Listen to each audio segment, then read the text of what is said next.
ठरलं तर मग सायली आणि अर्जुन अस्मिताला सांगतात. अर्जुन म्हणतो, अस्मिता, काल आम्ही सचिनला एका मुलीसोबत बाहेर बोलताना पाहिलं. सायलीही म्हणते, हो ताई, काहीतरी गडबड आहे. पण अस्मिता ठामपणे म्हणते, मला तुमच्यावर नाही, माझ्या नव्यावर विश्वास आहे. सचिन लगेच खोटं बोलतो. सचिन म्हणतो, मी एका माणसाला भेटायला गेलो होतो, तो माझ्याकडून पैसे मागत होता, घरात कोणाला त्रास नको म्हणून सांगितलं नाही. अस्मिता सायली अर्जुनला सुनावते. अस्मिता म्हणते, यापुढे सचिनबद्दल काहीही झालं तर ती माझी जबाबदारी आहे, तुम्ही कोणीही मध्ये पडायचं नाही. अर्जुन आणि सायली तिला समजावण्याचा प्रयत्न करतात पण ती ऐकत नाही. अर्जुन रूममध्ये येऊन चिडतो. अर्जुन म्हणतो, हे सगळं स्पष्ट दिसतंय तरीही ती समजून घेत नाही. सायली त्याला शांत करत म्हणते, शांत हो, आपण योग्य वेळी सत्य बाहेर आणू. दुसऱ्या दिवशी सकाळी सायली उशिरा उठते. सायली म्हणते, अर्जुन, अलार्म का लावला नाहीस? मला उशीर झाला. खाली सगळे होळीच्या तयारीत असतात आणि सगळ्यांना वाटतं सायलीने सगळी तयारी केली आहे. सायली खाली येऊन सांगते, मला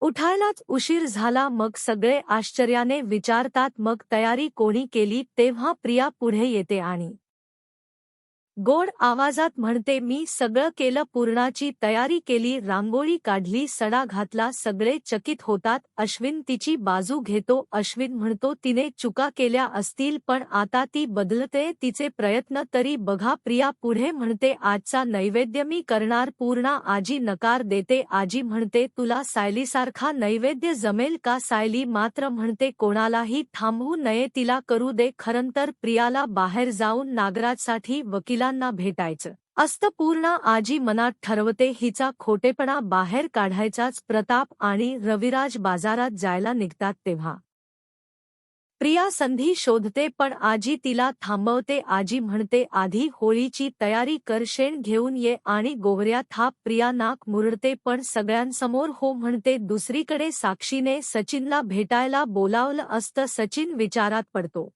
अस्मिता समोरून कसन जावं तेवढ्यात अस्मिता येते. सचिन गोड बोलतो. सचिन म्हणतो, तू बाहेर जा, सगळ्यांसोबत आनंद कर, मीही येईन आणि आज मी तुला नवीन ड्रेस आणणार. अस्मिता खुश होते पण सचिन पुढे नाटक करतो. सचिन म्हणतो, माझ्याकडे पैसे नाहीत. अस्मिता लगेच एटीएम कार्ड देते आणि म्हणते, तुला कधीच संकोच करू नकोस. सचिन मनात खुश होतो कारण त्यालाच पैसे हवे असतात. दुसरीकडे चैतन्य आणि अर्जुन साक्षीबद्दल बोलत असतात. तेवढ्यात सायली येते. दोघे घाबरतात आणि विषय बदलतात. सायलीला काहीच कळत नाही. अर्जुन म्हणतो, आपल्याला साक्षीला लवकर शोधायचं आहे आणि तिला तुरुंगात टाकायचं आहे. दोघे तिचा शोध घ्यायला निघतात. दरम्यान प्रतिमा काम करताना अचानक पडते. अश्विन तिला तपासतो. अश्विन म्हणतो, ब्लड टेस्ट करावी लागेल पण प्रतिमा म्हणते, सणाच्या दिवशी हे नको. तरीही सगळ्यांना तिच्या तब्येतीची काळजी वाटत असते.